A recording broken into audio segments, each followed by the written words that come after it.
Live from Flagstaff, Arizona, I'm Eric Senseman, this is Stephen Kersh. Stephen Kersh.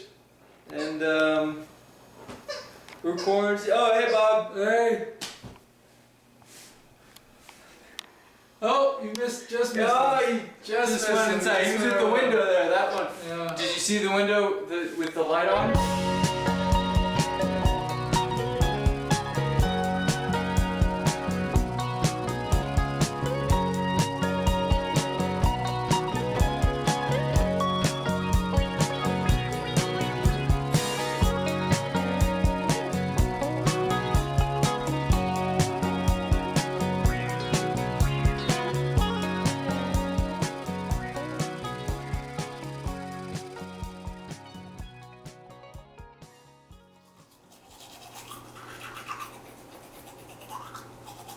I almost do this every day.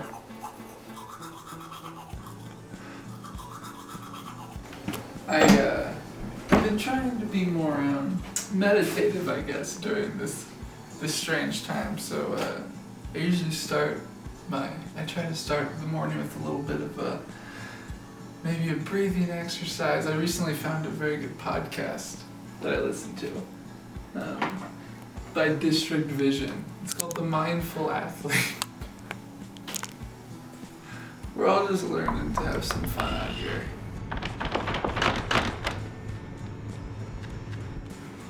Come on, Remy.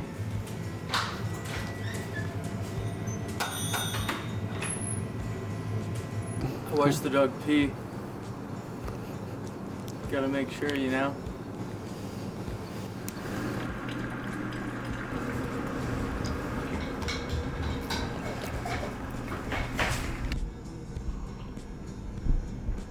Yeah, just a couple of guys, we enjoy light roast coffee, crosswords in the morning.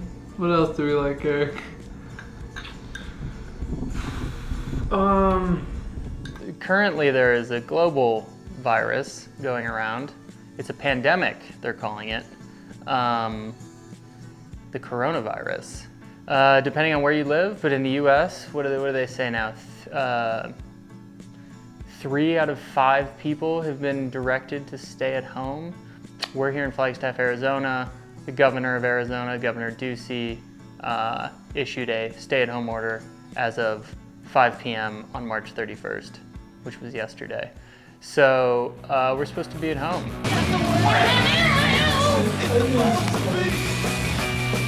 Fuck you, everybody. Just make your own fun.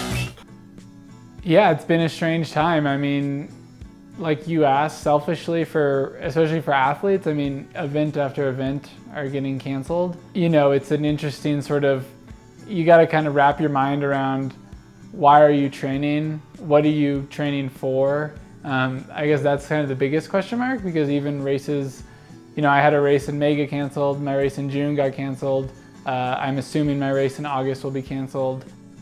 So yeah, everything's a bit up in the air right now, and it's definitely a time to get, I guess, maybe a little more reflective with why we're even doing this.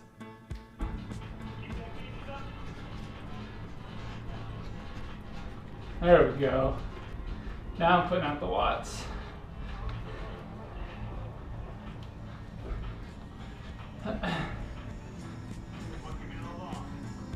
Oh, that's me finishing the Western States Endurance Run last year. What place did you get? I was 7th place. I ran 15 hours and 54 minutes. That's a pretty good day for me. 100 miles one day, and you put your name on the back. Basically all of last year was focused on Western States, 2019. So that race went great for me. I finished 7th place and had a really, as good of a day as I imagined I could have, I guess.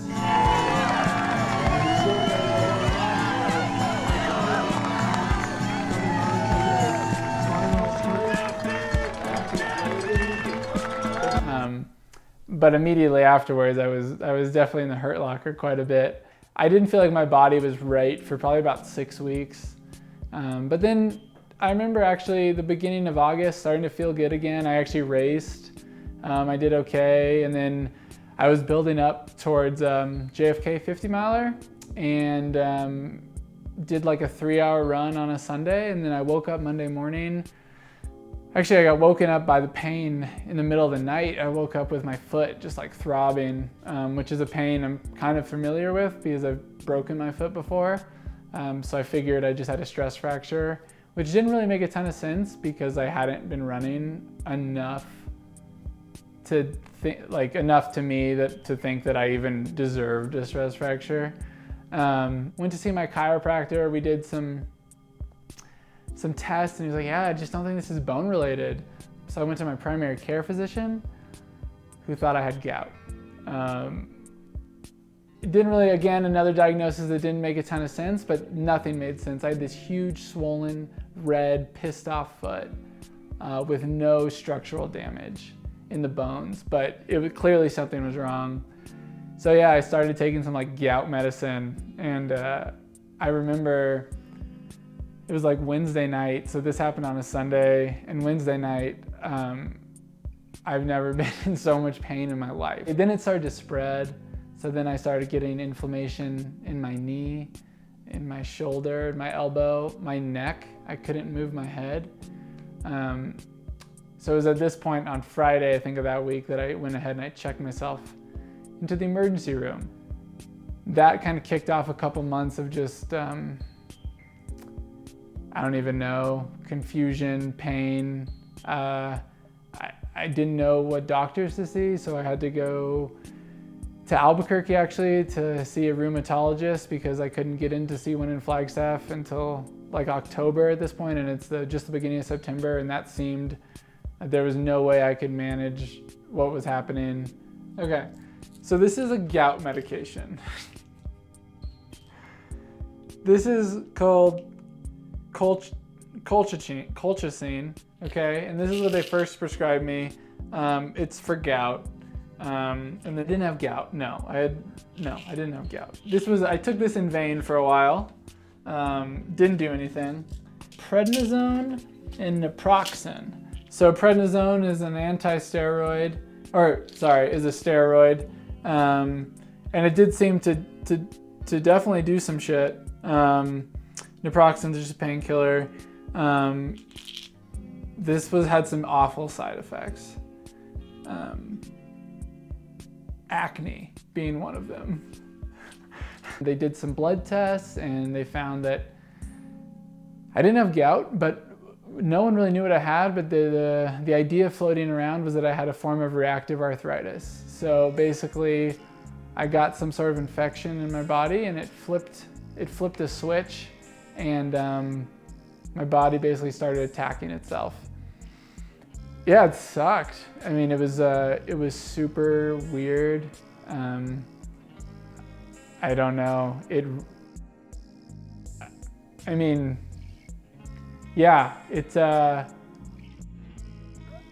brought me to a place where I've never been before, in terms of like, I had just done the greatest athletic achievement of my life, and 2 months after that, I can't get out of bed by myself.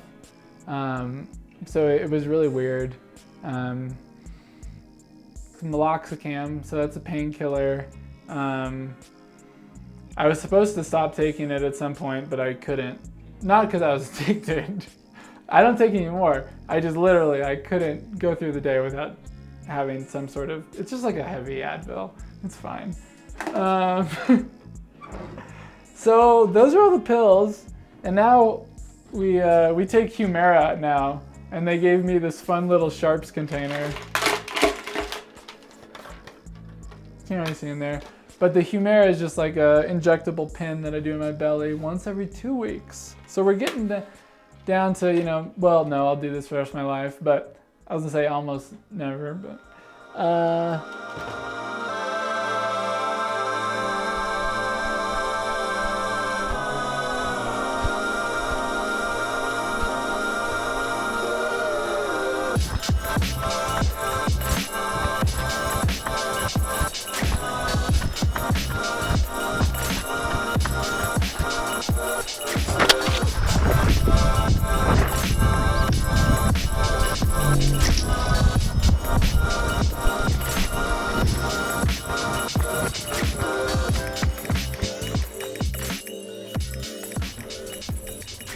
Yep, there it is. You see it back there? It's behind the, the iron in the soaps. And the top broke off. All right, that's a rite of passage if you win that trophy. Yeah, you want me to get it out? I won it. Soft year than you, right? Yeah. Soft times Soft for year. sure. I won it, and then I stood on the podium and I did this.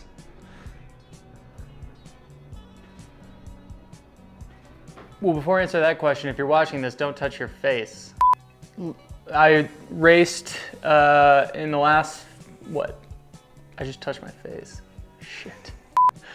I last raced like January 11th at the Bandera 100K. Before that, it was November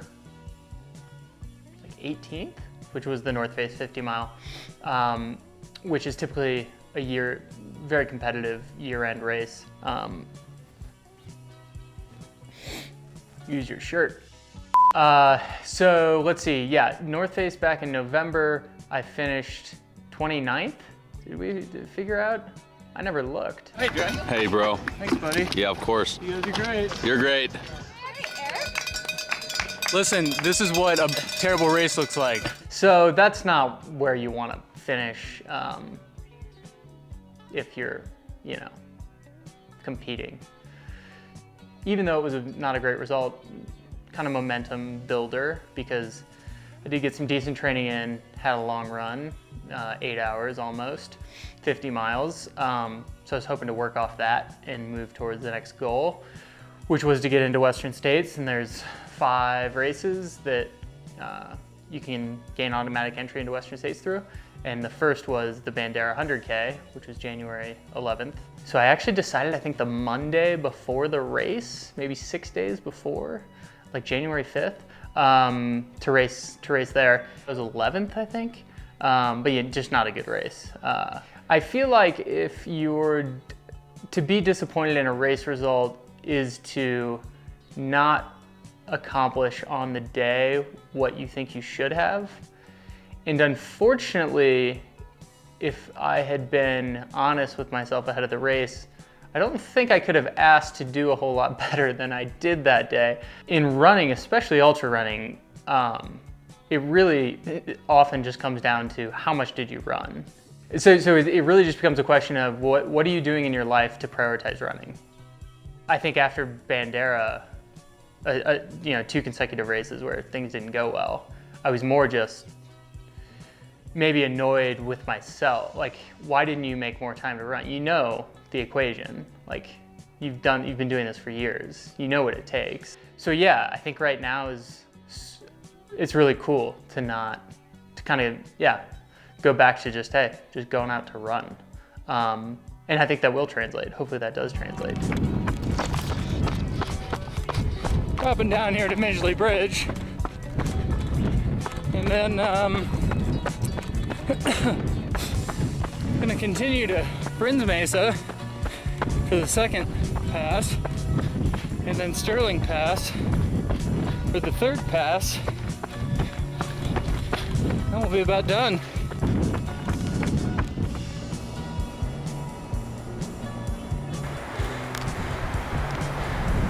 All the way up, huh?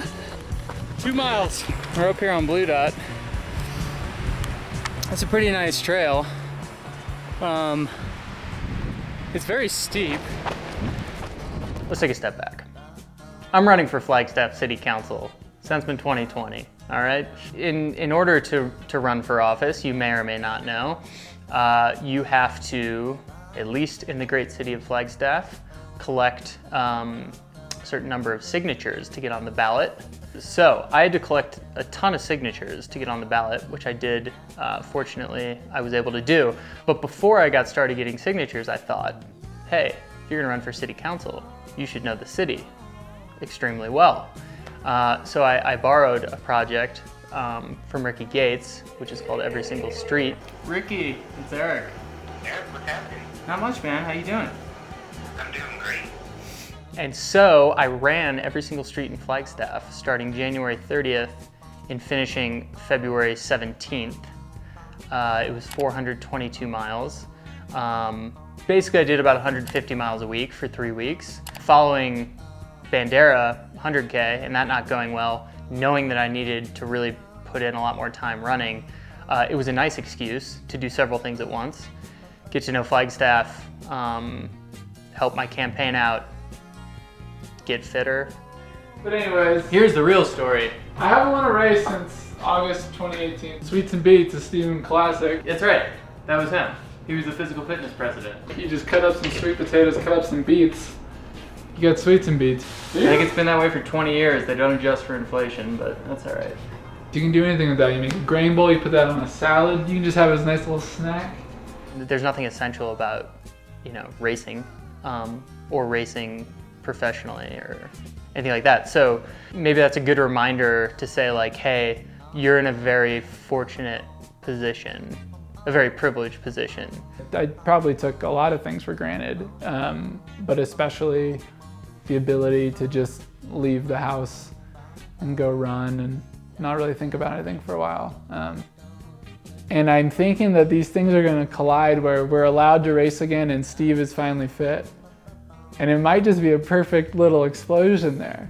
And then I'll really be excited about it. So yeah, I'm just looking forward to everything kind of coming back to normal. But I don't think, if I've learned anything from my health woes, it's you can't really put a timeline on anything, and trying to rush something is insanely stupid. And you're just gonna end up limping around looking like a dingus. So it's better to just let things run their course, I guess. When it does come back, remember that, and maybe that gives you the perspective to work even harder, once the time comes and you can do it again. So don't take that for granted. Yeah, you should never take that for granted. I think the winner needs to clean up the game. That's all I think. Just leave it unlocked?